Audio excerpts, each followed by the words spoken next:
문제 해결의 솔루션. 인생이라고 하는 것이 살아가는 동안에 항상 문제가 있고 우리는 살아가는 동안에 항상 문제를 만나게 됩니다. 이 문제가 없어지는 날 우리는 무덤에 들어가는 날이 되겠습니다. 그래서 이 문제가 있다는 것은 정말 문제가 되겠지만은 어떻게 보면은 문제가 있다는 것은 우리가 살아있다는 증거예요. 문제가 있다는 것은 살아있다는 증거다. 그러니까 살아있는 사람에게는 언제나 그림자처럼 이 문제가 따라다닌다는 것인데, 자, 우리 한번 성경을 살펴보도록 하겠습니다. 성경의 인물들은 과연 어떤 인생을 살았을까? 조금 전에 말처럼 이 성경 인물들에게도 정말 그들 나름대로의 삶의 문제가 있었을까 하는 것인데, 뭐 다른 사람 볼 거 없죠. 믿음의 조상부터 한번 살펴보도록 하겠습니다. 믿음의 조상 아브라함부터 한번 살펴보면, 아브라함이 75세 때 하나님의 부르심을 받게 됐는데, 참 나이가 많아서 부르심을 받게 돼요. 75세면은 굉장히 많은 나이죠. 장년의 나이인데 노년이라고도 할 수 있겠고, 아브라함은 75세에 부르심을 받고 고향을 떠나 가나안에 왔는데 문제를 만나게 돼. 그게 뭐냐면 심한 기근을 만났다. 그래서 애굽으로 피난을 가서 이 바로에게 아내를 빼앗겼다가 다시 찾는 사건이 생겨요. 가나안에 들어와서도 목초지 문제로 조카 롯과 갈라서게 되는 그런 심각한 문제가 생기게 되는데, 또 아내 사라와 여종 하갈 사이의 갈등으로 인해서 하갈과 이스마엘을 내쫓는 그런 엄청난 인생의 문제들이 발생하게 됩니다. 이건 뭐 그냥 이야기식으로 그냥 간단한 스토리 같은데, 믿음의 조상 아브라함이 겪었던 아주 이게 인생의 심각한 문제들이었는데, 여러분들은 어떤 문제를 갖고 계시나요? 오늘 이제 이 아브라함의 그 성경의 인물이었던 믿음의 조상이었던 그 아브라함의 이야기를 들으면서 여러분하고 한번 이렇게 비교를 해보면서 어떻게 이 문제를 해결해 나가야 될지 한번 생각을 해보시기 바랍니다. 자, 요셉이 나오는데, 요셉은 17살에 형들에 의해서 애굽으로 팔려갔어요. 종이 돼가지고 팔려갔어요. 17살이면은 17, 8, 9, 한국 나이로 하면은 되게 고등학교 1학년 정도 나이가 되겠죠. 사춘기라고 할 수 있겠는데, 사춘기 아주 예민한 때에 그 수치심을 맛보기도 하고, 그 낯선 곳으로 그 가정과 그 부모를 떠나서, 사랑하는 아버지 품을 떠나서 이렇게 낯선 땅으로 가게 되는데, 그것도 이제 종으로 팔려서 애굽으로 가게 됐죠. 그다음에 바로의 시위대장 보디발의 집에서 종살이를 하다가 여주인의 모함으로 억울하게 감옥에까지 들어간단 말이에요. 감옥에 이제 아주 심각한 인생의 문제를 만나게 됐는데, 또 승승장구해서 30세 때 바로의 꿈을 해석하고 총리가 됐지만 7년 기근의 막중한 문제를 안고 총리로서 그 문제 해결을 해나가야 되겠다. 그런 인생을 요셉이 살았다는 것이고, 신약 시대로 넘어와서 이제 예수 그리스도의 십자가의 보혈에 의지하고 은혜로 구원받은 사람들 중에 문제없는 사람은 아무도 없었다는 거죠. 은혜와 축복은 받았지만 문제는 인생에서 떠나가지 않는다. 아주 이거 재밌는 흥미로운 이야기인데, 우리가 이제 예수님을 믿고 구원을 받고 십자가의 보혈을 의지하고 은혜 충만한 생활을 하지만, 그러나 그렇다고 해서 문제가 싹 제거가 되느냐? 그렇지 않다는 거예요. 은혜와 축복은 받았지만 문제는 여전히 인생에서 떠나가지 않는다. 참 이거 엄청난 그 진리네요. 자, 문제 해결의 솔루션. 어떻게 문제를 해결해 나갈 것인가. 이게 이제 단계가 있는데요. 5개의 스텝이 있는데, 5 steps. 5개의 그 단계를 한번 살펴보도록 하겠습니다. 첫 번째 단계는 이제 문제가 다가왔을 때 어떻게 해야 되는가. 문제가 다가오면은 피하려고 그러지 말고, 문제가 다가오면은 한숨을 쉬면서 피하려고 그러지 말고 문제를 인정해야 된다는 거죠. 문제를 인정하라. 우리가 인생길 살면서 이 땅에서 생기는 모든 문제는 그 원죄로부터 비롯된다는 것. 아담의 원죄와 우리의 죄로 인해서 끊임없이 그 인생의 문제가 우리에게 닥쳐온다는 거죠.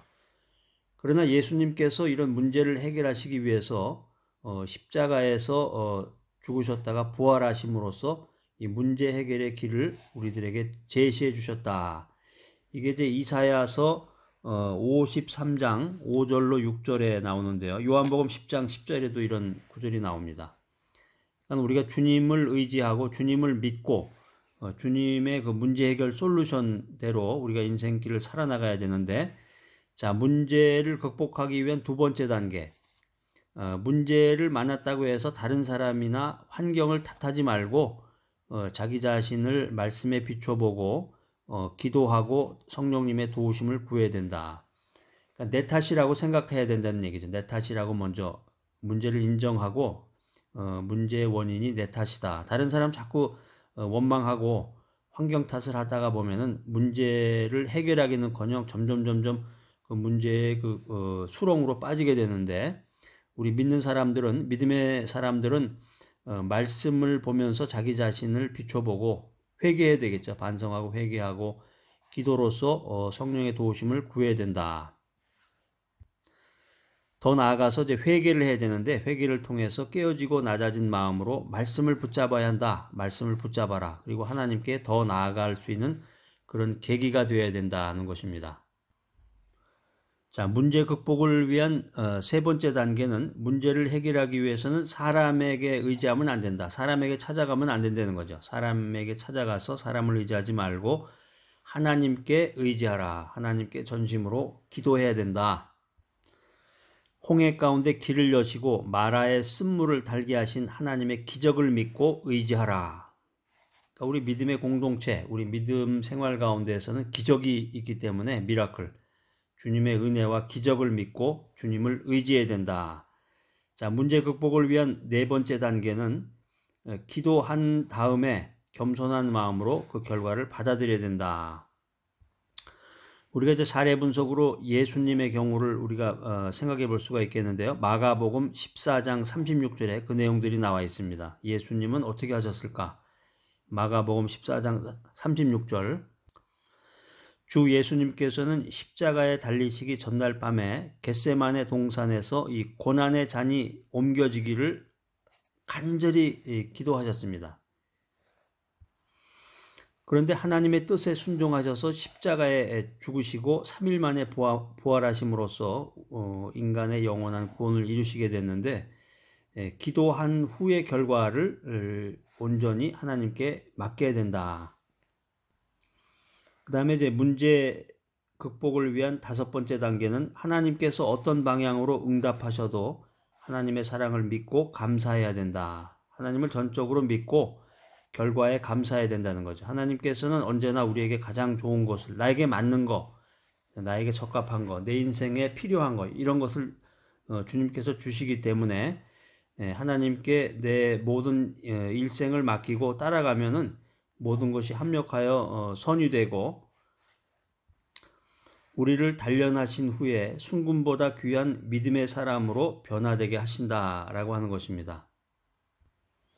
자, 오늘 문제 해결의 솔루션, 이 메시지를 들으신 여러분을 포함해서 인간은 모두 문제 속에 살아갑니다. 여러분에게만 문제가 있는 것이 아니라, 그러니까 죄인뿐만 아니라 경건한 자들도 시험과 환난을 당하고 문제에 부딪힌다. 아까 제 그 성경 인물들의 그 사례를 보면서 성경 인물들이 어떻게 인생 가운데서 문제를 맞이하게 됐는가, 그 얘기를 드렸는데, 죄인뿐만 아니라 경건한 자들도 기도 열심히 하고 신앙생활하고 교회 봉사해도 문제가 생긴다는 거죠. 문제에 부딪히게 된다. 그러나 하나님께서 함께 하시고 하나님께서 동행하시면은 우리 인생 가운데, 우리 삶 가운데 다가오는 모든 문제를 극복할 수 있는 그 힘과 에너지를 얻을 수 있다 하는 거예요.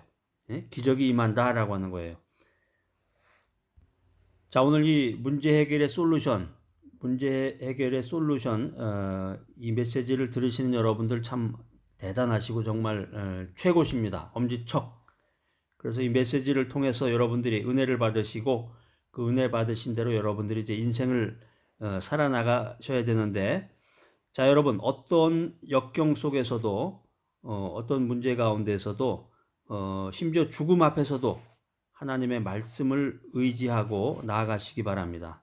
하나님의 말씀을 의지하고 나아가면 하나님께서 내일에 대한 희망을 주시고 또 모든 문제를 믿음으로 승리하게끔 우리에게 능력을 더해 주실 줄로 믿습니다.